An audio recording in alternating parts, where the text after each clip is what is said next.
Entonces vamos a orar, hermanos, vamos a orar. Señor, te damos gracias en el nombre de Jesús. Mi Dios, gracias porque de verdad que tú eres un Dios amoroso, un Dios, Señor, que tiene cuidado de nuestra vida. Señor, nos hablas a cada uno de nosotros según lo que tú sabes, Señor, en profundidad de cada uno de tus hijos.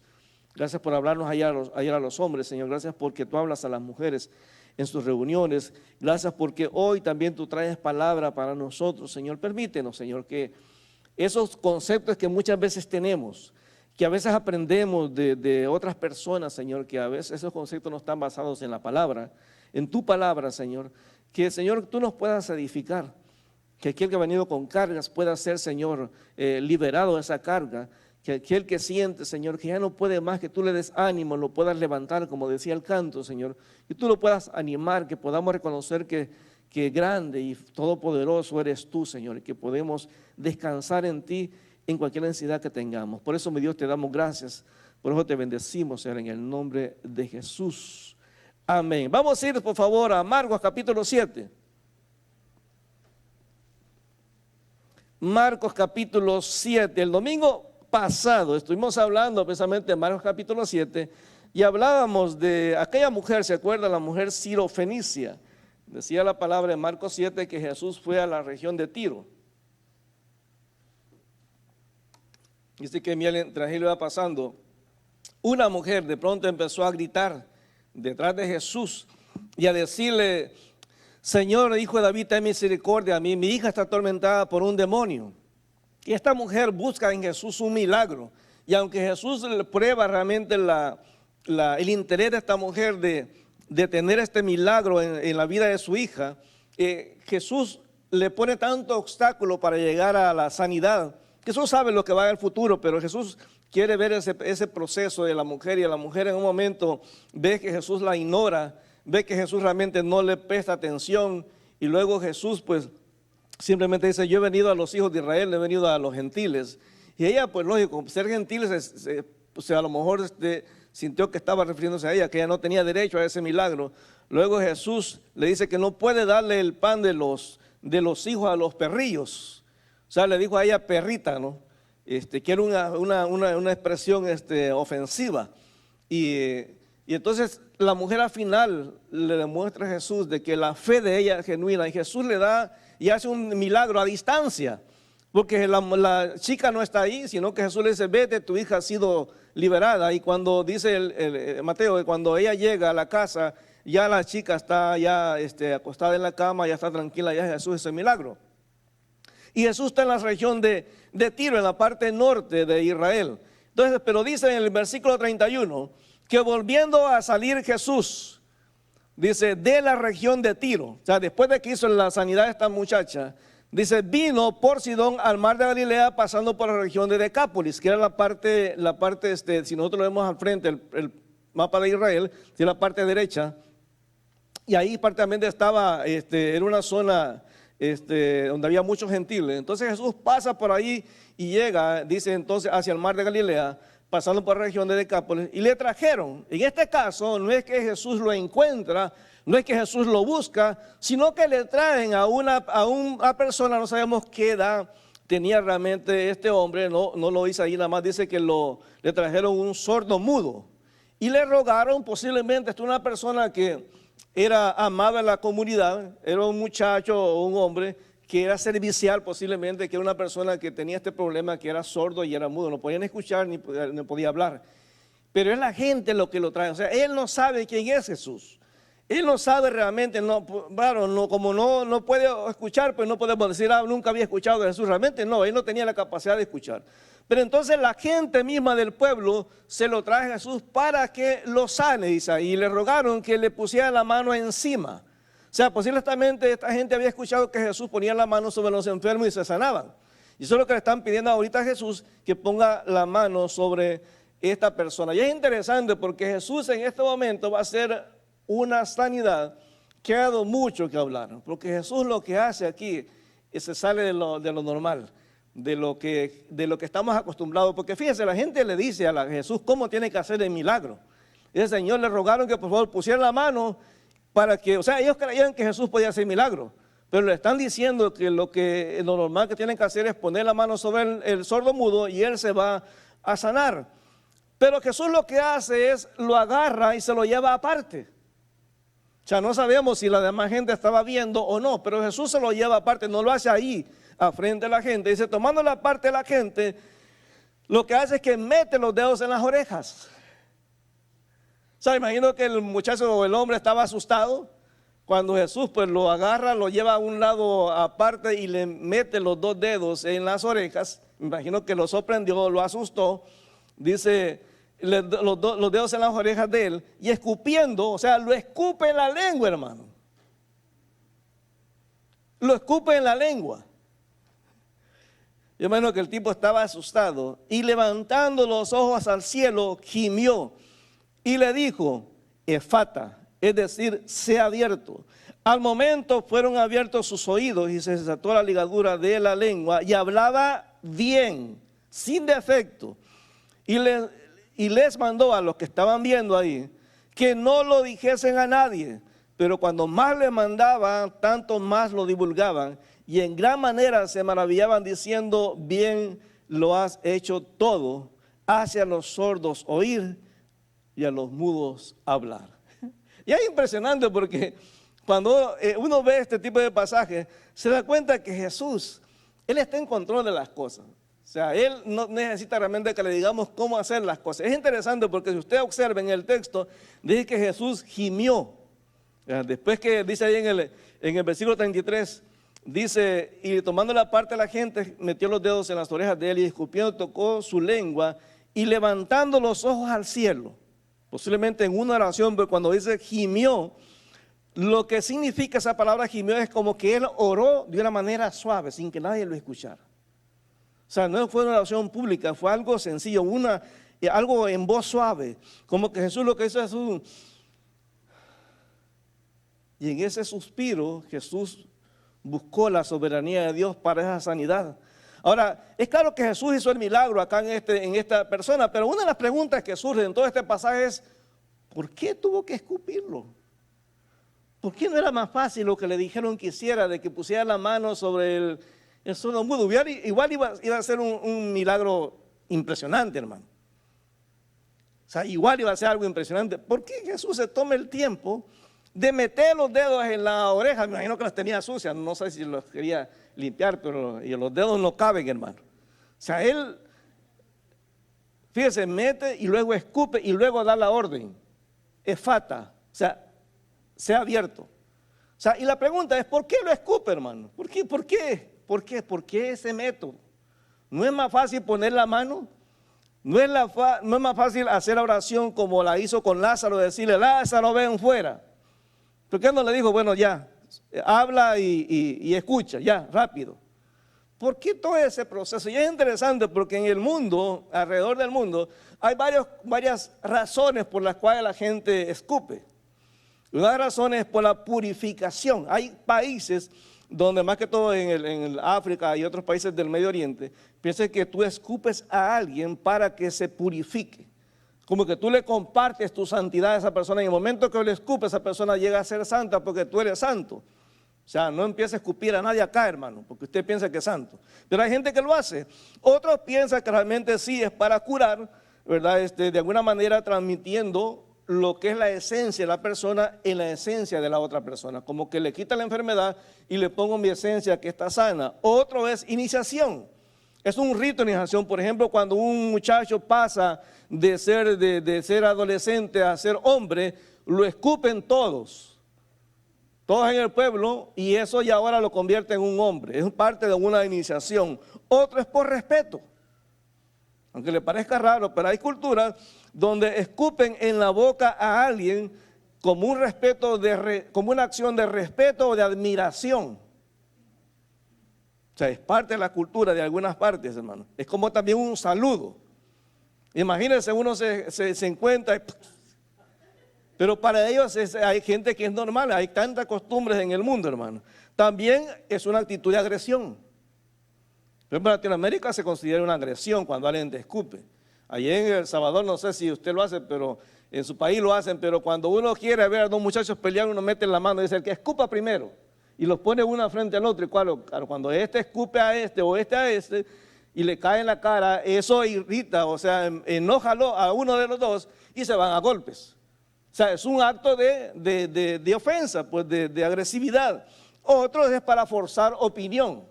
Es decir, por ejemplo, si con Adriana tenemos una opinión diferente, estamos discutiendo sobre algo, yo le escupo y al escupirla, eso hace que ella deje su opinión y agarre la mía. O sea, que el que escupe primero es el que gana. Ahora, por favor, hermanos, no vaya a llegar hoy en la tarde a la casa y decir, mi amor, cuando estemos en discusión, el que escupa primero gana. O sea, son costumbres que hay en diferentes países, hermano, y esas son cosas. Pero a mí lo que me interesa es, ¿qué dice la Biblia? Porque las culturas están ahí. Y es interesante porque la Biblia usa el aspecto de escupir en 3 sentidos, y los 3 sentidos son bien negativos. O sea, era costumbre de parte de más, Dios estableció ciertas normas de que sí había que escupir de una manera ofensiva a las personas. Por ejemplo, si usted va conmigo a Mateo capítulo 26, Mateo 26, versículos 63 al 67, Mateo 26, en este caso, escupir en la cara es un símbolo de profunda enemistad, de desprecio, de rechazo, de odio hacia la persona. Mateo 26, versículo 63 dice, mas Jesús callaba, cuando Jesús estaba en la cruz, Jesús callaba, cuando Jesús estaba siendo juzgado, perdón, y le dijo, te conjuro, le dijo el sacerdote, por el Dios viviente, que nos diga si tú eres el Cristo, el Hijo de Dios. Lo están enjuiciando. Siguiente versículo. Jesús le dijo, tú lo has dicho, y además os digo que desde hoy ahora veréis al Hijo del Hombre sentado a la diestra del poder de Dios y viniendo en las nubes del cielo. O sea, Jesús da la declaración que Él es el Dios mismo. Pero en el siguiente versículo, entonces el sumo sacerdote rasgó sus vestiduras diciendo, ha blasfemado, ¿qué más necesidad tenemos de testigos? Y aquí ahora mismo habéis oído su blasfemia, porque está diciendo que es Dios. Siguiente versículo. ¿Qué os parece? Ellos dijeron, es reo de muerte, o sea, hay que matarlo, por lo que acaba de decir. Entonces le escupieron en el rostro y le dieron de puñetazos y otros le abofetaron. O sea, que era un acto el escupir en la cara es un acto de rechazo, de sentirse que esa persona es mi enemigo. Estoy demostrando que lo detesto, que lo odio. O sea, esto es bíblico. O sea, sí es algo que estaban haciendo los judíos en contra de Jesús, lo estaban menospreciando, lo estaban escupiendo. O sea, era un montón de gente, hermano. El Sanedrín tenía 70 ancianos. O sea, era un montón de gente. O sea, la saliva le escurría por su cara, por su pelo. O sea, la escupida, según la Biblia, es un acto de profunda enemistad, de desprecio, de burla. Pero en Números capítulo 12 nos dice también que escupir a alguien en la cara es un acto de disciplina. Es decir, estaba establecido, y esto lo dice Dios, que los padres cuando los hijos se portaban mal, una de las cosas que tenían que hacer es escupirlo en la cara como un acto de disciplina por haberse rebelado en contra de la autoridad paternal. Y aquí en Números capítulo 12, versículo 13, aquí está hablando de María. María se había rebelado en contra de Moisés y Dios la castiga. Y Dios ordena que le expulsen del pueblo. Y el pueblo tiene que establecerse ahí mientras ella pasa su proceso de disciplina. Pero dice en el versículo 13, Números 12, 13. Entonces Moisés clamó a Jehová. Moisés está orando por su hermana María. Te ruego, oh Dios, que la sanes ahora. O sea, la oración es buena, pero el versículo 14... Y esto dice Dios, hermano, le dice a Moisés, pues si su padre hubiese escupido en su rostro, ¿no se avergonzaría por 7 días? Sea echada afuera del campamento por 7 días y después volverá a la congregación. Entonces, cuando un papá escupía en la cara a su hijo por desobediencia, lo tenían que expulsarlo del campamento o de la ciudad 7 días. Tenía que estar fuera, no era merecedor de entrar a tener comunión con la familia. Eso era un acto de disciplina. Entonces, sí, la escupida sí era algo que se veía en la Biblia. Entonces sí, claro, es algo que se estaba ahí para hacerlo. Es un acto de disciplina. Pero en Deuteronomio capítulo 25, versículo 5, también la escupida era también un acto de desprecio, de rechazo, también por la desobediencia, por no hacer lo que la palabra dice. Cuando una persona desobedecía lo que Dios decía, había que escupirlo, haciéndole entender que esta persona es una persona desobediente, una persona rebelde. Y en este caso, en Deuteronomio 25, versículo 5, habla de una ley. Porque cada vez que en una familia el esposo de una mujer moría, el siguiente hermano tenía la obligación de casarse con esa mujer y darle hijos. El primogénito de esa pareja iba a ser, el nombre de ese muchacho iba a ser como propiedad del primer hermano, del hermano que murió, el primer esposo.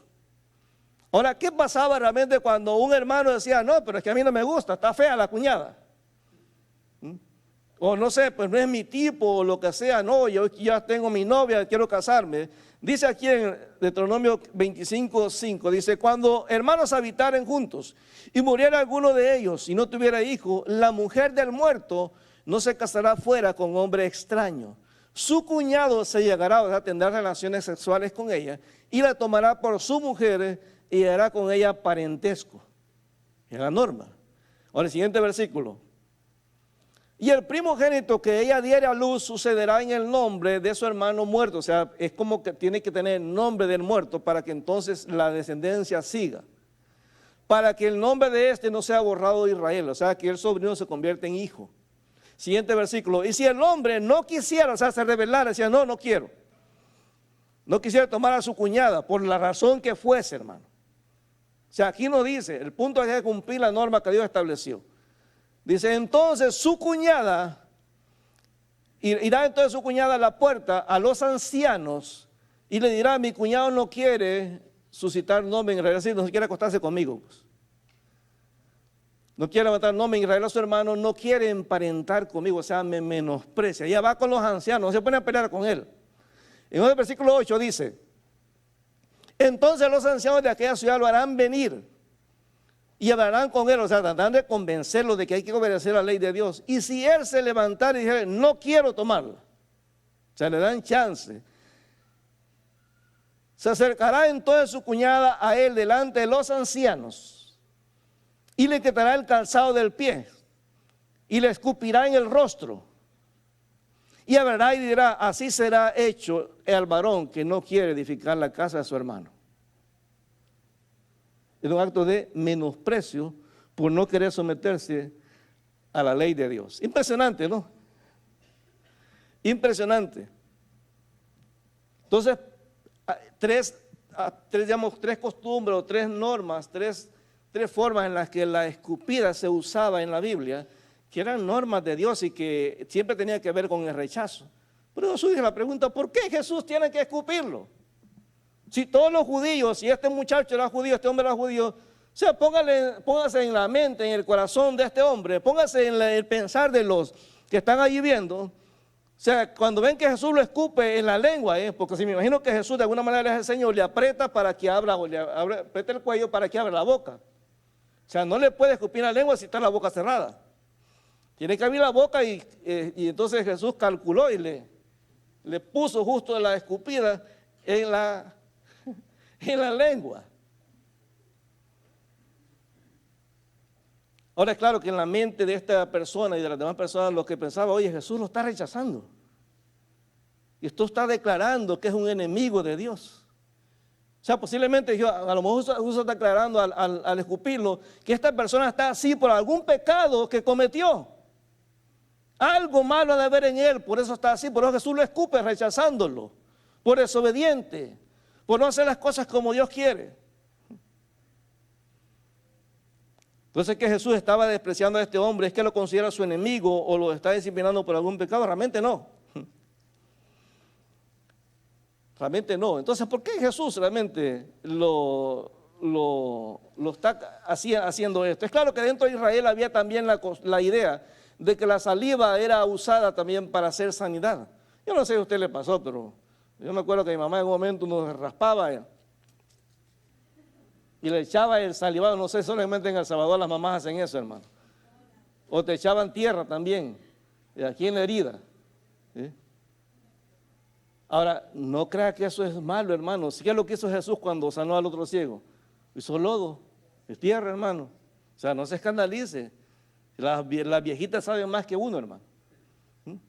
Entonces Jesús realmente sí quiere sanar a este hombre. Entonces, ¿qué podemos aprender de Jesús cuando Él hace esto? Porque, hermano, al final de cuentas, lo que Jesús hace sana al hombre. Simplemente que el método que Jesús usa para sanidad, lo decide Él. O sea, Jesús ignora adrede lo que los demás le dicen, porque los demás le dijeron, Señor, pon tu mano para que sane. Tú dices, no, no me interesa, yo voy a decidir cómo sanarlo. Y una de las lecciones que uno tiene que aprender, hermano, es que Jesús puede y tiene la autoridad de hacer milagros según lo que Él quiere. La iglesia tiene que parar de estarle diciendo a Dios cómo hacer las cosas, hermano. ¿Sabe cómo las iglesias crecen? ¿Cómo Dios ha establecido que las iglesias crecen? Haciendo evangelismo. Deje de estar pensando, ay, pues si Dios quiere sanar a la gente, si Él quiere salvarlos, Dios los va a traer a la iglesia. No, hermano, deje de estarle diciendo a Dios cómo hacer las cosas. Ha establecido una norma. La norma es evangelizar. ¿Cómo debemos de crecer en la vida cristiana? Estudiando la palabra, sometiéndonos, obedeciendo. Hermano, a Dios no le interesa tu opinión. No le interesa tu opinión. Deja de estarte afanando de, no, es que yo soy pentecostal. No, que yo soy bautista. No, que yo soy presbiteriano, soy metodista. Yo no sé ni qué soy, pero soy algo. Bueno, hermano, ¿qué importa? O sea, lo que Dios dice es norma y Jesús adrede ignora la palabra de ellos y dice, no, yo lo voy a sanar como yo quiero. Porque el que manda aquí, el que hace milagros, soy yo, no ustedes. Entonces el Señor tiene la autoridad para hacer las cosas como Él quiere. En este sentido, ¿por qué Jesús no solamente oró? ¿Por qué Jesús no solamente dijo como Lázaro, ¿verdad?, desde lejos? ¿O por qué no hizo como la mujer que le dijo, bueno, ya está sana? No, Jesús decide, ¿saben qué? El que tiene la autoridad sobre los milagros soy yo. El que decide cómo sanar soy yo, hermano. Entonces no nos desesperemos, porque para algunas personas Dios simplemente va a decir ya, se sana. Pero para otros Dios va a tomar su tiempo. Y Dios va a usar el método que Él quiera. Él tiene la autoridad para hacer las cosas como Él quiere y decide sin tener que darle cuenta a nadie. Hermano, Dios no puede ser encerrado en una caja. Usted le puede decir, no, es que yo he aprendido que Dios siempre sana así. ¿De verdad? ¿Y quién le ha dicho a usted que Dios está metido en una caja? No, hermano, Dios actúa como Él quiere.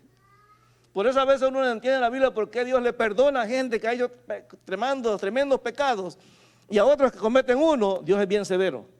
Uno entiende por qué Moisés era tan dedicado a Dios. Cuando cometió un pecado, Dios lo hizo a un lado. ¿Por qué Dios no hizo lo mismo con David? ¿Por qué? Porque Él es Dios, hermano, y Él puede hacer lo que Él quiera. O sea, Él no tiene que entregarnos cuentas a nosotros. Él decide hacer las cosas a su manera. Dios no es pentecostal, ni bautista, ni presbiteriano, nada, hermano, Él es Dios. Y decide hacer las cosas como Él quiere. Él usa diferentes técnicas para sanar como Él quiere. Y Él demuestra que el que tiene la autoridad es Él. Primera lección que tenemos que aprender. Quien manda y el que decide es Él. ¿Cuándo dicen amén? Amén. Entonces, deje de estar desesperando. Señor, ¿cuándo te estás tardando mucho? Déjelo.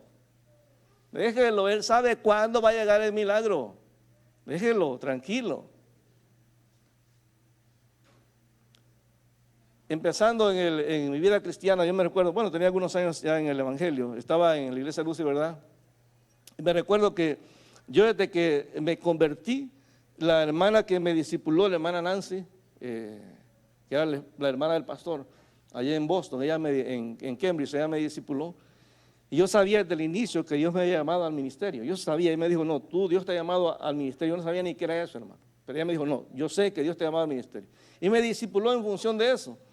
Pero estando aquí en la iglesia me recuerdo que yo estaba desesperado, ya animado para irme al seminario a estudiar, para conocer más de la palabra. Y cuando me reúno con los ancianos fue decepcionante, porque los ancianos me dijeron, Manuel, no es tiempo todavía. Espérate, yo era el líder de los jóvenes en ese momento. Y los ancianos me dijeron, no es momento todavía, espérate. Y pues fue cuando me preguntaban los jóvenes, ¿qué pasó que te dijeron? No, pues me dijeron que no. Uno se desanima y dice, ¿para qué? Como a los días entra la hermana Celidet, que ha venido aquí a predicar, ya está en Panamá de misionera, ella entra y a ella le dicen que sí, que se vaya. Yo digo, ¿pero por qué? A ella sí, a mí no. Al final Celidet no se fue a estudiar a Estados Unidos, sino que se quedó aquí por algunas razones personales. Y al año los ancianos me llamaron, me dijeron, Manuel, es tiempo, es hora que te vayas. Con los años, Celidet fue mi alumna en el seminario y ella pudo empezar su ministerio de misiones. Dios tiene su tiempo para cada cosa, hermano. Y tiene su método, deja de estarle presionando. Por eso a veces uno ve cristianas, hermano, cambiando de marido uno y otro, hermano, espérese. A veces por andar cambiando de marido se le fue el que era. Ahora vive con uno que usted ya no lo aguanta, pero por andar de desesperada. Espérese. Va a llegar la persona, espérese. Dios tiene un tiempo para cada cosa. Y Dios le enseña, en este pasaje nos enseña que Él hace los milagros como Él quiere y cuando quiere. O sea, no hay que decirle. Otra de las cosas que podemos aprender es que Jesús usa cualquier cosa para hacer un milagro. Y hermanos, cuando usted le ora, amada hermana, Señor, dame paciencia, Dios dice, bueno, voy a usar a tu marido para formar paciencia en ti. ¿Y usted ve al marido como un enemigo? No, hermano, el marido es el instrumento de Dios para que usted tenga paciencia. El problema es que usted lo ve como un enemigo, ya lo ve de que viene llegando del trabajo y ya dice, ay, viene otra vez. Y Dios dice, pero tú me pediste paciencia. Bueno, estoy usando fulano porque te dé paciencia. Así que, hermano, no ore por paciencia. Porque usted le va a decir, Señor, ¿te la mando o te la llevas? Y el Señor le va a decir, pero espérate, tú me pediste paciencia, estoy usando a esa mujer, así como es, casi tóxica, no es tan tóxica, pero casi tóxica, pero estoy formando tu carácter como hombre, para que crezcas, porque de otra manera no vas a crecer. Entonces, cada cosa que Dios usa, Dios decidió en este momento usar la saliva, hermano. Dios pudo hacer, como más adelante lo hace, hacer los milagros como Él quiere. Y Dios no tiene por qué decirnos por qué hace las cosas. A veces, hermano, el romper con una persona sentimentalmente, no lo veas como se acabó el mundo. No, hermano, a veces simplemente es que Dios tiene a otra persona. A veces perder un trabajo. No, a lo mejor Dios tiene algo mejor para ti, pero estás aferrado a eso. Es más, yo le digo, mira, a lo mejor le va a sonar pesado esto, hermano. Pero a veces Dios permite a los cristianos salir de una iglesia para irse a otra, no porque la iglesia donde estaba fue a mala, sino porque ahí nunca vas a crecer. Y Dios permite a veces un problema para que entonces puedas salir, llegar a otra donde sí vas a crecer. Porque ahí te van a decir las cosas directas. Porque ahí no te van a chinchinear, no te van a estar diciendo, el hermanito que se quede. No, te van a tratar diferente. Entonces Dios usa cada método para transformar nuestra vida. Y mire, Jesús es tan apasionado, hermano, que aquello que yo puedo considerar malo, Dios lo va a usar para bien mío. Dice la Biblia en Juan 6:37 que dice que todo lo que el Padre me da vendrá a mí, y al que a mí viene yo no lo he hecho fuera. Cuando usted viene con su problema, Dios sabe, hermano, lo que usted está pasando. Pero no le diga a Dios cómo tiene que hacer las cosas. Él va a usar, si Dios tiene que escupirlo en la cara, lo va a hacer. ¿Sabe cuántos pastores, el hermano Daniel sabe cuántos pastores a Dios nos ha bajado del púlpito, humillados? Porque a lo mejor en un momento de oración le dijimos, Señor, ayúdame a crecer. Y Dios dice, ok, te voy a bajar del púlpito para que crezcas. Porque te sientes que en la iglesia tú eres el centro del mundo. Y te baja.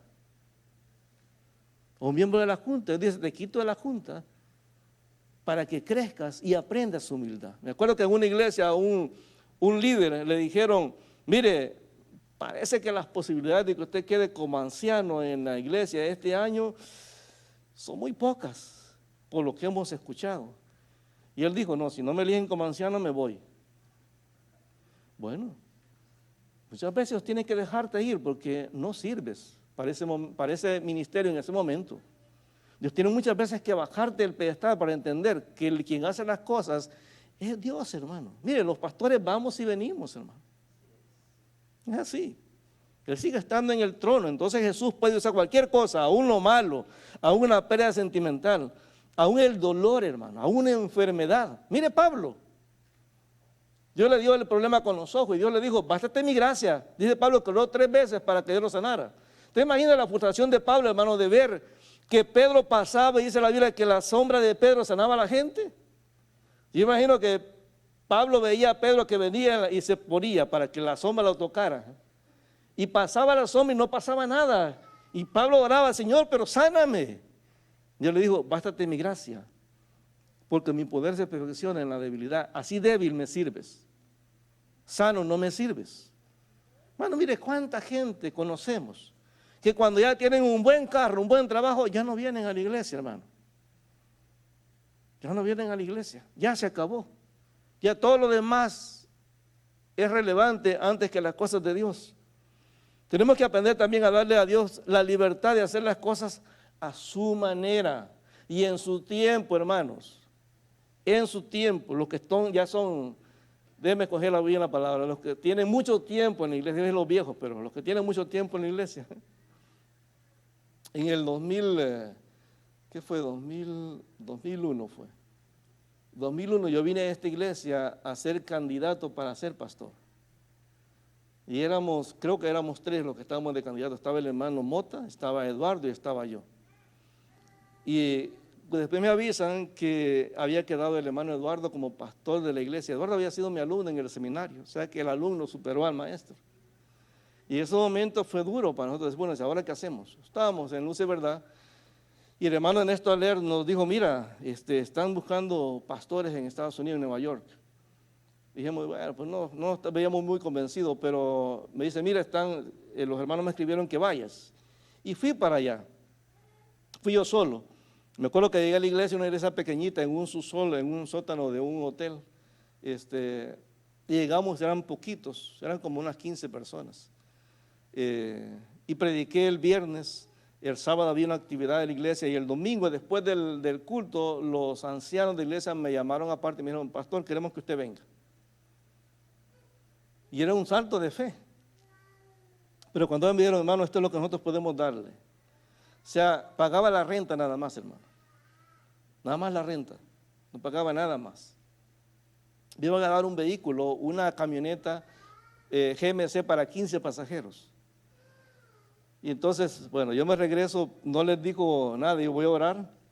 Siempre cuando tomo unas decisiones de ministerio, siempre consulto junto con mi esposa al Señor.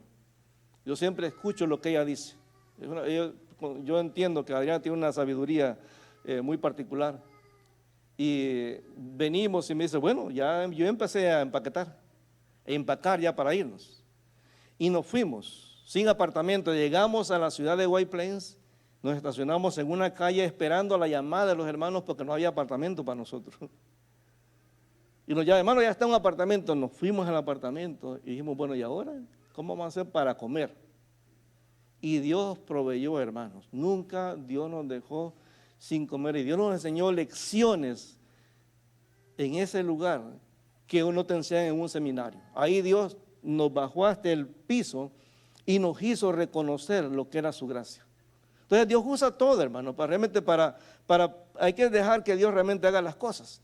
Y fíjense una cosa, es impresionante porque este hombre sordomudo, se póngase a pensar en el lugar en que está ahí. Él está, me imagino que no sé si arrodillado o sentado o de pie, no sé si era más bajito que Jesús. Pero la cosa es que este hombre, cuando Jesús lo escupe, la Biblia no nos dice qué reaccionó. Dijo, no, espérate, ¿cómo que bueno, no le puede decir nada porque esté mudo, ¿no?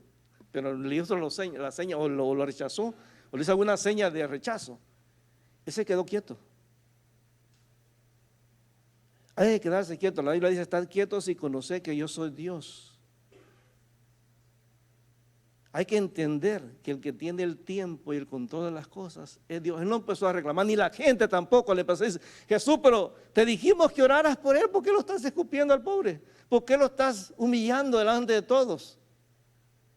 Todos se quedan callados y el hombre se queda quieto dejando que Jesús haga las cosas a su manera. Y cuando Jesús le mete los dedos en las orejas, me imagino que el tipo se asustó. Dijo, Señor, pero se las tengo limpias. Y cuando Jesús, me imagino que Jesús le dijo, abre la boca. O le hizo la presión porque no le podía escuchar, para que vea la boca y ve que Jesús va a lanzar el escupido, él se queda quieto.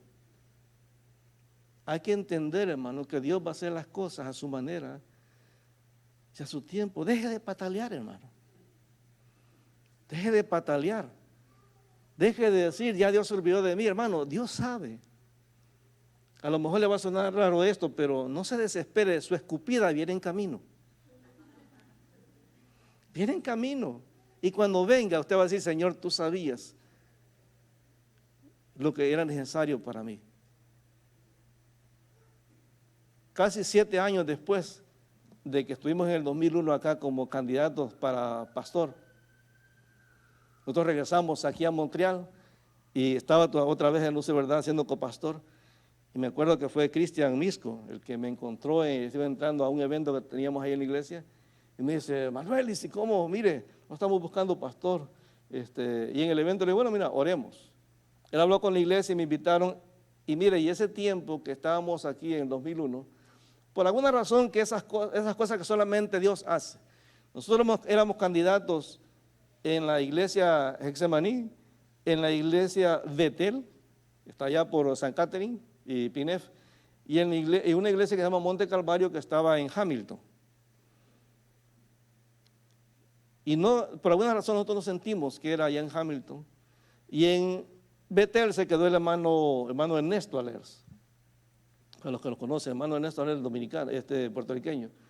Y entonces aquí quedó Eduardo, entonces nosotros quedamos en el aire. Entonces nos fuimos en Nueva York, aprendimos las lecciones que Dios quería que aprendiéramos.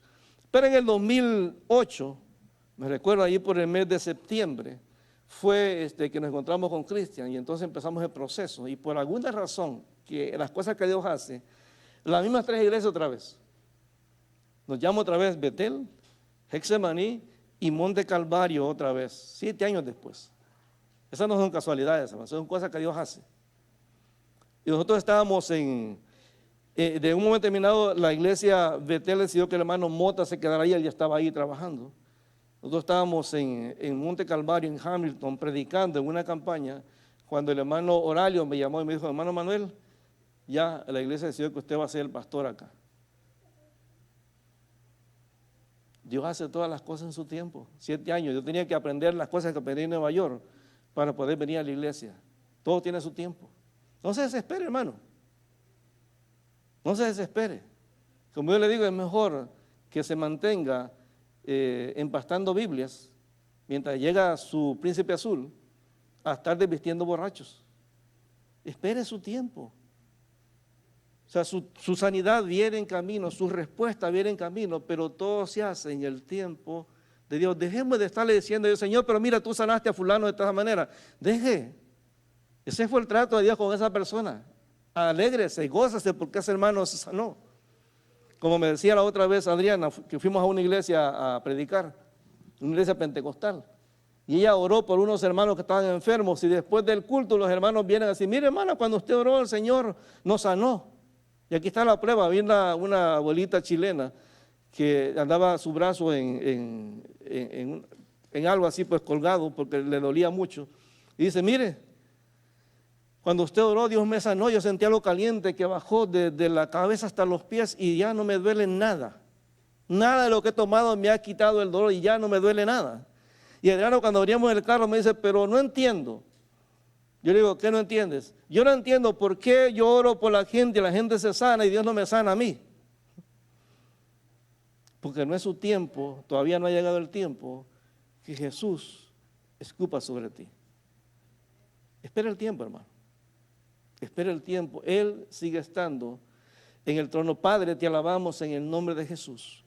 Porque mi Dios, tú eres fiel y verdadero. Y Señor, cada situación que pasa en nuestra vida, Señor, tú la conoces. Aquí hay hermanos luchando con enfermedades, Señor. Hermanos luchando con situaciones económicas, hermanos luchando con crisis en los matrimonios, Señor, situaciones que se están dando, problemas con los hijos, Señor. Y tantas cosas que muchas veces nos aturden, Señor, que nos sacan, Señor, de nuestro área de confort, que no sabemos qué hacer, Señor. Y Padre, nos arrodillamos delante de ti, oramos, Señor, delante de tu presencia y clamamos a ti, Señor. Y sentimos que no pasa nada. Sentimos que tú sanas a otras personas. Sentimos que nosotros intercedemos por la sanidad de otros y vemos el milagro, pero pero no lo vemos en nuestra vida, Señor. Y Padre, hoy queremos decirte que vamos a esperarnos, Señor.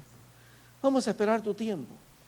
Señor, yo acepto que la manera que tú decidas para hacer el milagro es el correcto, Señor. Tu método siempre es el correcto. Señor, tú vas a sanar vientres, Señor, de aquellas mujeres que quieren tener hijos.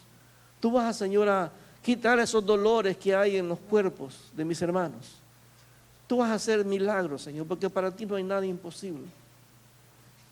Señor, gracias en el nombre de Jesús.